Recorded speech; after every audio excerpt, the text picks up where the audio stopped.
ভিডিওটি junior doctor বন্ধুরা তোমাদের শেখানোর জন্য এবং সিনিয়র যারা আছে তাদের নলেজকে আরও প্রবৃদ্ধি করার জন্য। টোটালিটি কেস রেকর্ড নেওয়ার পর আমরা ঘাম, পিপাসা, স্টুল, urine, general modalities, pass story, family story ইত্যাদি ইত্যাদি নিয়ে থাকি। কিন্তু অর্গানের 153 থেকে 163-64 অনুচ্ছেদের বলা হচ্ছে যে টোটালিটি কেস রেকর্ড করার পরেও যদি কোনো রোগীর ভিতরে স্ট্রাইকিং পিকুলিয়ার সিমটম পাওয়া যায়, তার দাম বেশি, তার মূল্য বেশি এবং সেখানেই ওষুধ প্রেসক্রিপশন করা যায়, একে বলা অদ্ভুত সিমটম। তো আমি এইখানে 5টা মেডিসিনের নাম লিখেছি, সে 5টা মেডিসিনের অদ্ভুত সিমটম জানিয়ে দিচ্ছি। যাদের শেখার ইচ্ছা তারা ভিডিওটি দেখবে মন দিয়ে, আর যাদের শেখার ইচ্ছা না তাদের কথা আলাদা।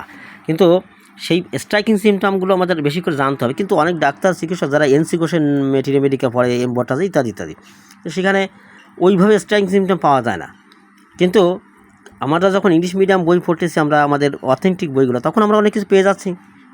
আমি সেখান থেকে অল্প ভিতরে বোঝাচ্ছি যে কোন এই মেডিসিনের স্ট্রাইকিং সিমটম কি, এর কি সালফার। সব থেকে বেশি খেয়াল করবেন, নোংরা টাইপের মানুষ নিজের ঘাম গন্ধ নিজে শোকে, নিজের প্রস্রাবের গন্ধ নিজে শোকে, নিজের মুখ থেকে গালের ভিতর থেকে ময়লা নিয়ে সেটা শুকিয়ে দেখে, এর মধ্যে স্ট্রাইকিং সিমটম এই মেডিসিনের আর নেই। এবং সকাল 11টার দিকে খিদে লাগে, সকালে ভাত খাইছে পেট ভরে, অথচ 11টার সময় খিদে লাগবেই।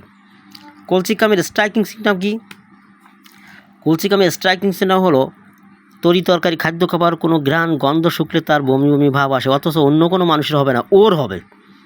ল্যাকক্যান কি? পরিবর্তনশীল, চেঞ্জেবল সাইড, চেঞ্জেবল মাইন্ড, একবার এপাশ একবার ওপাশ, লেফট সাইড আর রাইট সাইড, লেফট সাইড আর রাইট সাইড, রাইট সাইড আর লেফট সাইড, এরকম করতে থাকবে। এবং ড্রিম অফ স্নেক, সাপের স্বপ্ন বা সাপ দেখতে থাকবে, এটাকে ডেলিরিয়ান্স বলা হয়, সাসপিসাস মাইন্ড বলা হয়। ল্যাকেসিস কি?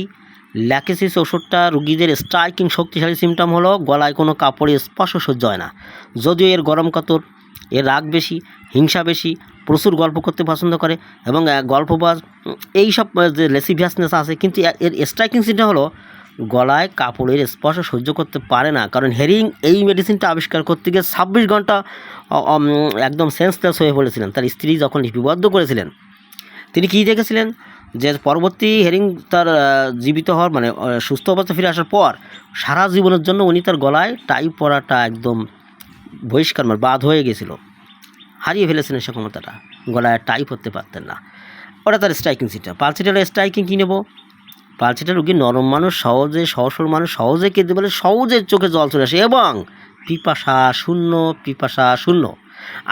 আরেকটা কথা বলা যায়, রাত্রে ধরো বা কোনো জায়গায় দিনের বেলা বা কোথাও ঘুমিয়ে রয়েছে, সে মনে করে আমার বিছানার পাশে কোনো উলঙ্গ পুরুষ বসে আছে বা কোনো উলঙ্গ পুরুষ আমার আশেপাশে ঘুরতেছে। This is striking symptom. এগুলো খেয়াল রাখতে হবে। টোটালিটি কেস রেকর্ড বড়, এগুলো খেয়াল রাখতে হবে। এইভাবে ওষুধ সিলেকশন বেশি হয়।